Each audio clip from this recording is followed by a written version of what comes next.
Thank you very much. Yeah, so my background is, as Michelle said, is in program making for the BBC. And as a journalist, I've been following the adoption of digital technology for about 20 years now.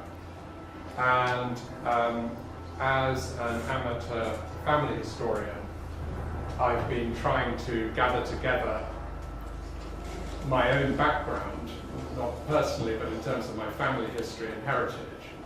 And it struck me that we are at a time when our collective memories are complicated by digital technology, because we have things all over the place, and we have different attitudes to memory and memories and ways of hanging on to memories than we probably did 20 years ago. And I'd like to suggest really that one of the effects of the widespread use of the internet is to disconnect us somewhat from our past and to leave us somewhat adrift, thinking less about the past and about where we've come from and more about what's happening around us today. And I want us to suggest that there are things we can actually do about that to help technology strengthen rather than weaken our relationship with memory. And I'm calling that process anchoring. I'll come back to it in a few minutes. One way in which I got into this subject is that some of the time over the past few years I've also been working for a startup company in London which adapts tablet computers for older users, and it brings digital technology to them and in a way that makes it simple for them to get used to using tablet computers. And my job was to go around filming the customers and providing marketing material to show that this was a good idea for these people to have technology and what they got out of it. So I'd like to start off by showing you a little sample of the kind of stuff that I found when I talked to these people about using their tablet computers for the first time. It's opened up a new world. If you take it the easy way, take it the easy way. I thought, oh, I'd never be able to print this, but it's amazing, you know, how you can get on with it. I feel like screaming and saying, I've done it, it's an achievement. We've learned Facebook, we've learned Twitter. I have enjoyed doing the puzzles. I suffered with depression quite a lot. If I can keep it breezy, that would help with depression as well. All elderly people, once they had the breezy, they wouldn't be without it. I sit and not think, and then end up with running tears from down here, just to know that the family's there and they're communicating with me, and I think it's great. My daughter Sue, she said, welcome to the 21st century, Mum. I said, yes, that's it. Yeah, so the company is called Breezy. I don't quite know why it's so juddery, but at least you can hear it. But the things that those people were talking about were all to do with the present, really. They like email, they like looking at Facebook, and all of the normal stuff, taking photographs and sharing photographs and so on. Now, when it comes to the past, you might think that digital technology would be pretty helpful, but I don't think that's exactly the case. I mean, there are archives that are available now that you wouldn't have been able to get before, family tree programs, which I enjoy using, in fact. But in a sort of wider picture, change has gone slightly in the opposite direction, in making our past less accessible, I think, or at least less under our control. Although there's this popular idea that whatever is created in digital media will live forever, so that you've got to be careful what you put on Facebook, because it might come back and haunt you later on during a job interview or something.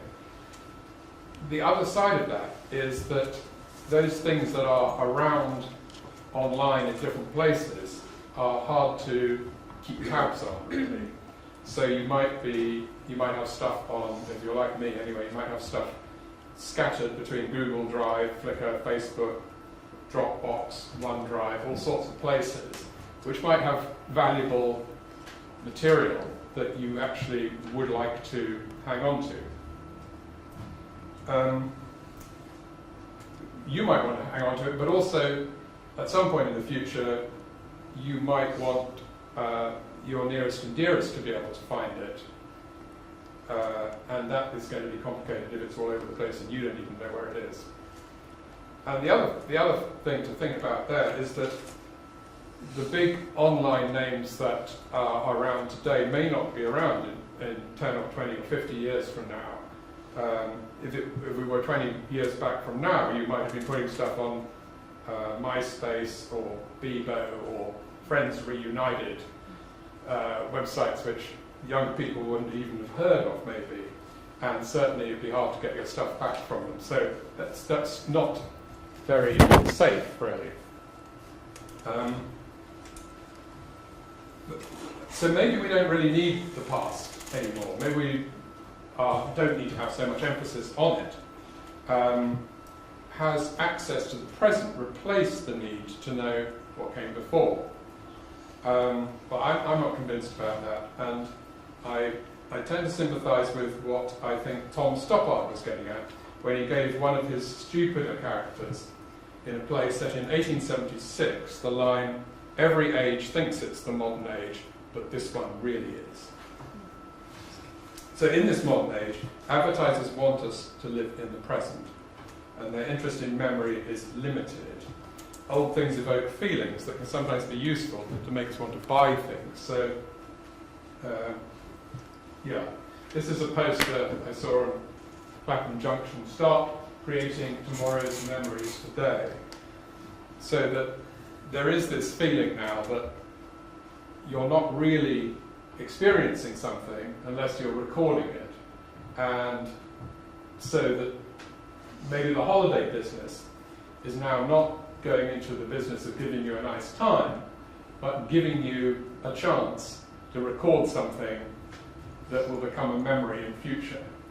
It's a slightly weird, complicated way of looking at things, particularly if you think you may not be able to get back to that memory at some point anyway.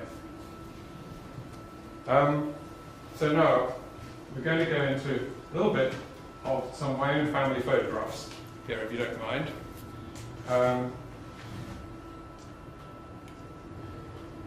Right. Apologise, this is a family slideshow, but this is from 1883, and it shows my great-grandmother, Madeline Miller, in the middle there, with her two children, including my grandfather, Reginald, on the left, and he was 4 years old. And this photograph was obviously taken in a studio, probably in Bond Street or somewhere, I guess, because they lived in London. And it probably cost a large amount of money. There's all sorts of special backgrounds and props and things to try and make it look natural. And perhaps maybe one or two prints of these kind of pictures would be made. My point is that it's lasted since 1883, and probably nobody in my family, my children even, is going to throw away a print like that, because it's sort of obviously got a kind of value to it. When we go forward now 46 years further on to 1929, that's my grandfather again, sitting down, and this time he has his son with him, who is my father, Michael, standing up, looking very formal, but that's how he looked in all the photos, really.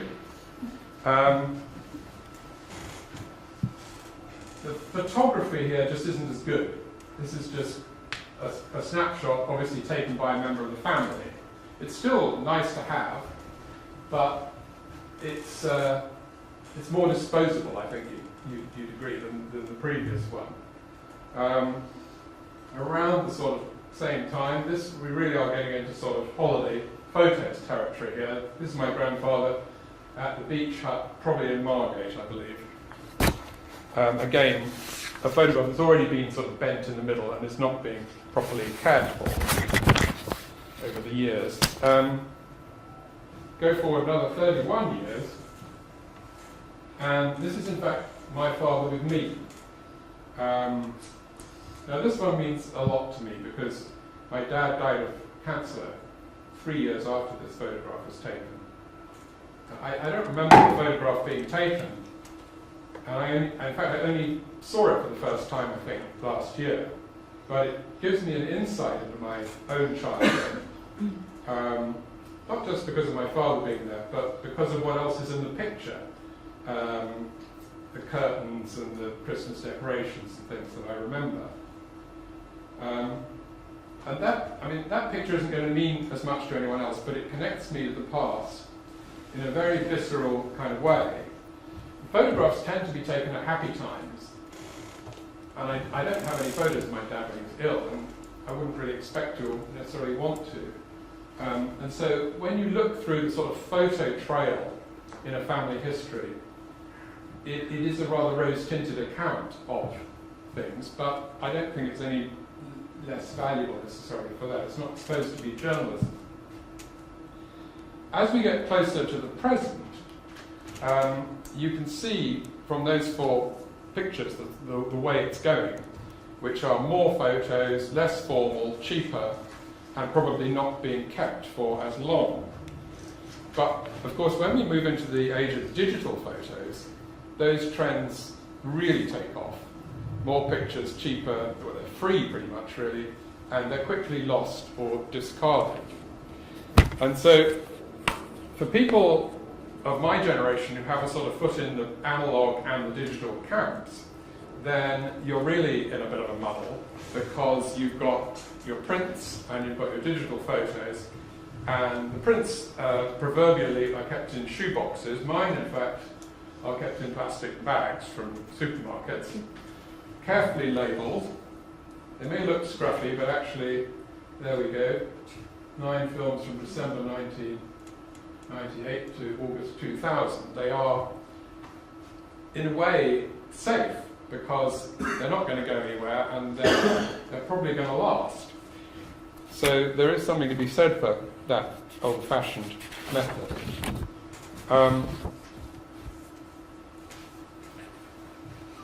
So how do we sort of negotiate this complicated heritage that we all have of our photos? I think that really having access to that stuff, it provides a kind of stabilizing influence, reminding us that what happens today, or this month, or this year even, isn't quite as important as perhaps we feel at the time. It's just a passing moment. And if we are conscious of the past that got us to today, then perhaps we can look to the future with more confidence, and I'm calling that anchored in our own family history. I saw a tweet advertising a BBC documentary series on British cultural history with the slogan, "Knowing where you come from gives you a stronger sense of your identity," which is kind of exactly what I think, really. Now, the idea that it's good for us to think in these longer timescales isn't an original one. There's a project called The Long Now, which is designed to do that on a much bigger scale, looking to the future rather than the past. Started by a group of wealthy technology entrepreneurs, and the central sort of practical thing that they're making, but also symbolic, is a mechanical clock. It's going to be housed in some mountain somewhere in the United States, and the idea is that it will run for 10,000 years of its own accord. Won't need anything doing to it. So the idea of the project really was just to have people think, well, what would we need to do to make something last that long, and to start thinking in those longer time scales. And I do think that there's a connection between this kind of project and the more sort of personal field that I'm interested in. And the connection was made for me by an article on the website for this project, where a writer called Michael Chabon talks about a conversation that he had with his son, who was 8 years old. And he is rather shocked at the pessimistic view of the future that his son has. And this is what he had to say. The kid is more than capable of generating a full head of optimistic steam about next week, next vacation, his 10th birthday. It's only the world 100 years on that leaves his hopes a blank. My son seems to take the end of everything, of all human endeavour and creation, for granted. He sees himself as living on the last page, if not the last paragraph, of a long, strange and bewildering book. I'm not really convinced that the children of the 1950s and 60s had such an optimistic view of the future as the writer says that he had, because of course they were still, there's plenty of threats of nuclear war and all sorts of problems to be worried about. But I also wonder whether people like this writer's son, who are pessimistic, might actually be helped by taking more of an interest in the past.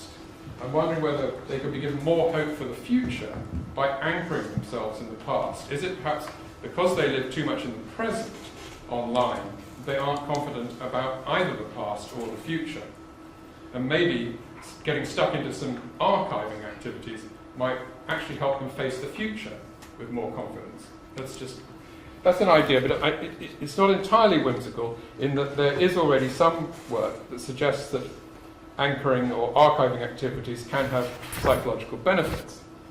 Apparently writing about your life can enhance mental and even physical health. There's a psychologist, James W. Pennebaker, social psychologist, who claims to show that measurable health benefits from writing about traumatic events.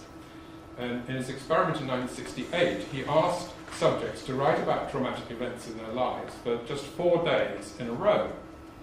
And they found that compared to a control group who had written about neutral events, the subjects who wrote about traumatic events had fewer visits to the doctor over the following 6 months.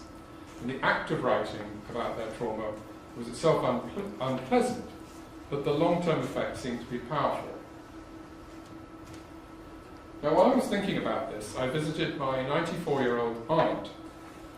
We started talking about keeping diaries, and she told me, which I didn't know, that she had kept a diary every day for 7 years during and after the Second World War when she was a teenager.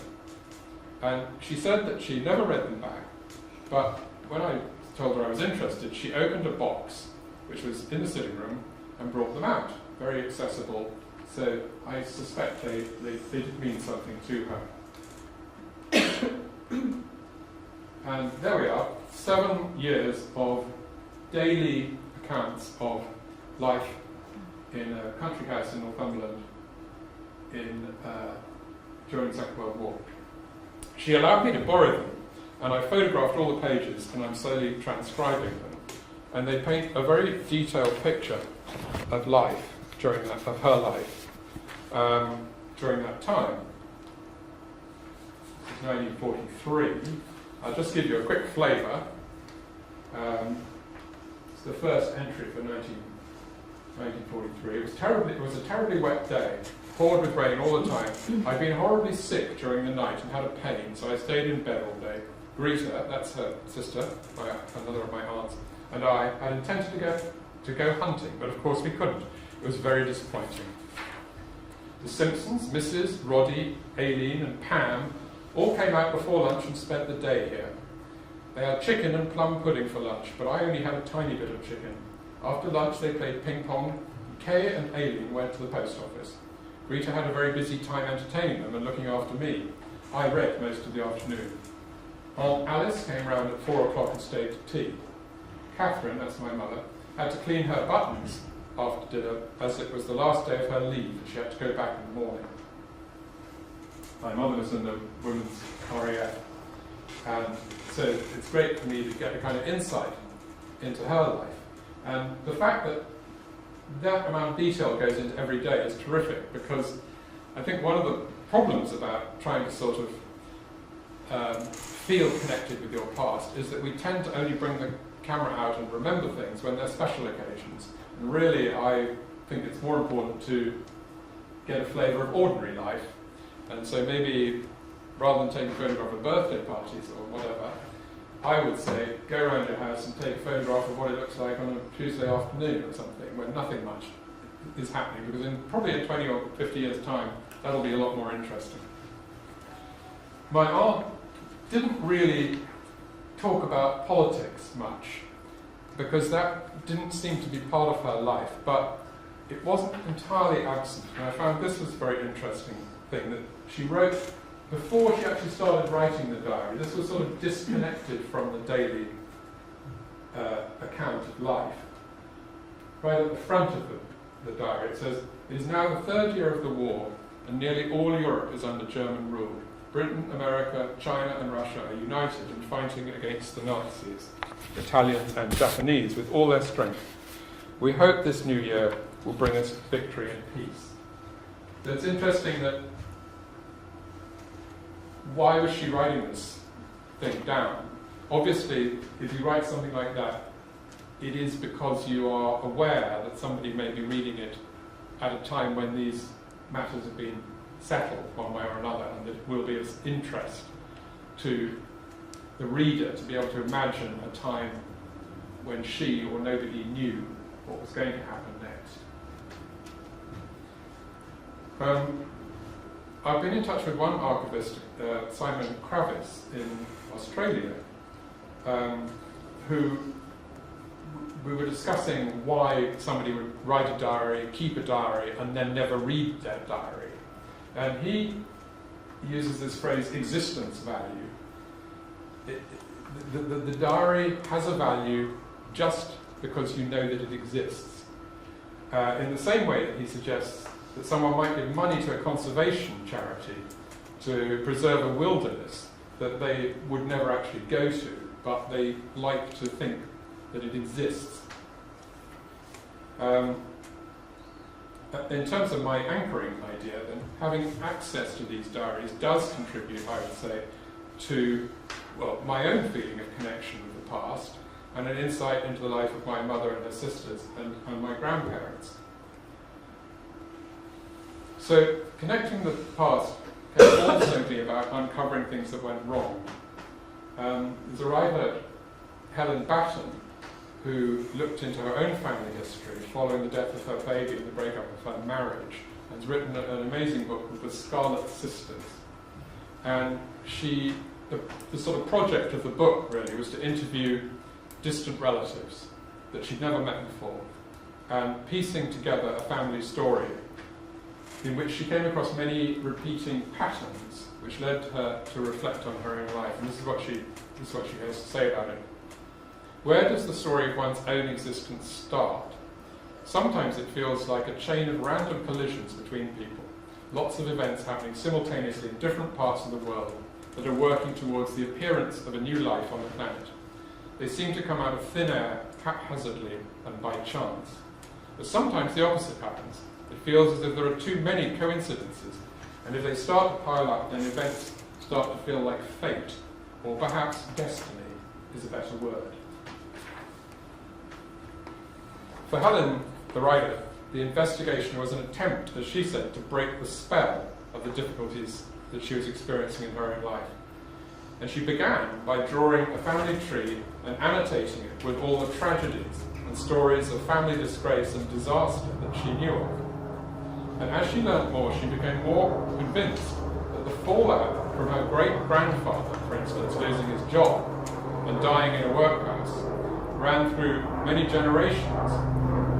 And she wrote, "I no longer underestimate the pull of those undercurrents and their consequences." But she also found that the knowledge provided her with the strength to assert herself against the patterns that she had uncovered. Well, not everyone's going to be able to or want to conduct that same kind of deliberate and really quite traumatic investigation. But we all have a chance to live a little more with our forebears and even those who died before we were born. And the digital world gives us online family trees, for instance. Now, I inherited a few family trees from both sides of my family, drawn up on bits of graph paper by my father and other people. And I've transferred them to online versions, and they're now partly shared with the world through Ancestry.com. which invites you to do that, and in return you may hear from people who your distant relations are on their family trees, and so you can sort of connect it all up. The more that you know, the more leads there are to follow. So it's never a question, as some people start off their family tree thinking, I'll do my family tree, as if it's a job that is going to be finished, but it's not actually. It's more like gardening, really. That it's the doing that is valuable, I think, and the therapeutic benefits are sort of really in the process rather than the results. And well, when I was researching this, I found that there is something called personal digital archiving as a sort of organised subject, which has conferences and things. And sometimes it's served up for a general audience. And one example of that is a book called Managing the Digital You, by a Melody Condron, who's a library and data management specialist in the States.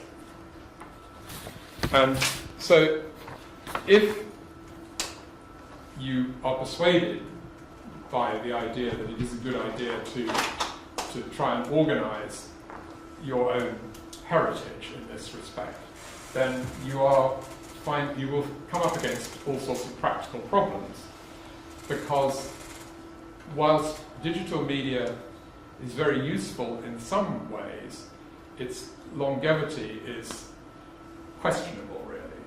And the fact that there is so much of it makes it very difficult. If you get yourself very well organised, there is a danger that instead of worrying about where your stuff is and whether you can access it, now you have to worry about your archive and how are you caring for that properly. Because one of the things that it says in this book is that mobile storage drives are very unreliable. After 5 years or so, half of them will have failed, and there's a debate about whether they're going to fail less if you keep them in a cupboard and you don't use them, or whether you may actually extend their life if you keep plugging them in and making them work. So there isn't a simple answer to how to get organised with this. I think the only sort of sensible advice, which this book and pretty much everyone else gives, is that you need to have lots of backups in different forms, some online and some in physical forms. So if you get as well organised as this book would want you to be, then you have to have 2 copies of everything. And that means an original and 2 copies, not just a copy and a backup. And if you get yourself into that position, there'd have to be an internet crisis like Google being hacked, and you'd have to have your house burnt down, and you'd have to lose your laptop before you were really in trouble. So that would be you'd be well protected if you could do that, but it's a big job.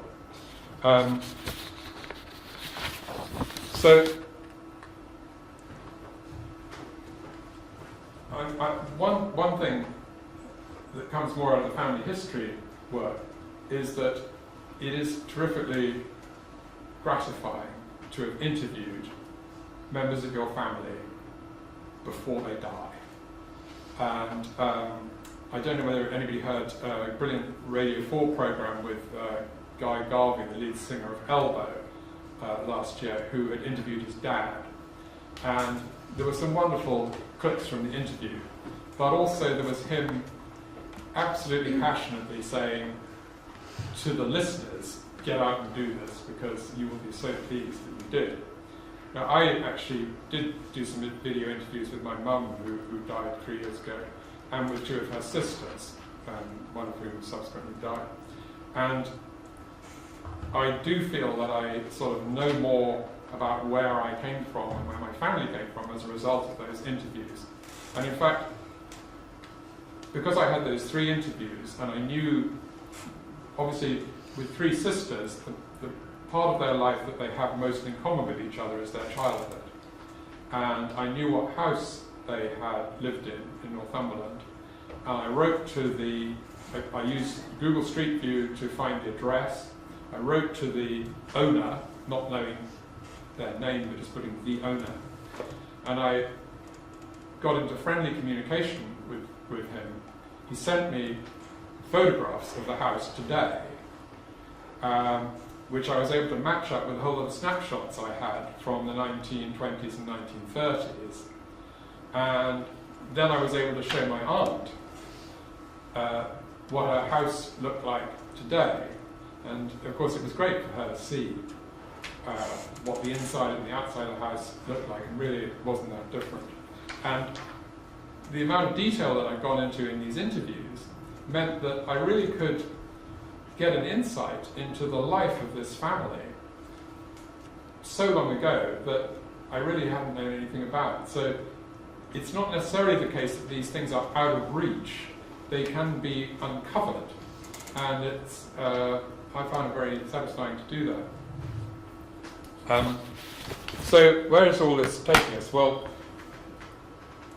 in terms of the difficulties of looking after your stuff now, there may be an easier solution coming up, possibly, if the next technology after the internet is blockchain, which is also digital, but its sort of USP is that it's immutable. When you store something on the blockchain, it is there forever, or at least it is there for as long as that blockchain exists, which is as long as a distributed network of computers continues to support it. And so potentially the blockchain will really allow us to get organized with our personal heritage. And we might have to pay very small fees to have the media looked after, but it might turn out to be more secure than the so-called free services offered by Google, which of course are not entirely free, even though we're not paying money for them. So I'm hoping that anchoring will go with the grain of technology more naturally in future, and that this era, which lives so much in the present, will be temporary. And if that happens, I'll be very pleased, and that will mean that the past has a bright future. Thank you very much.